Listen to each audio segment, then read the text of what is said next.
This video is to show you how to reset the periodic inspection message that comes up on a Mitsubishi Lancer. So if we turn it to the on position and you wait a few seconds, it will come up and say periodic inspection.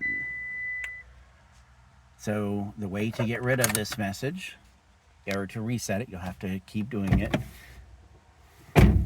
So you will turn your key to the first position here,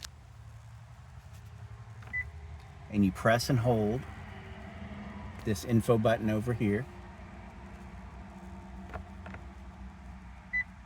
and then the little wrench will flash, and you let off.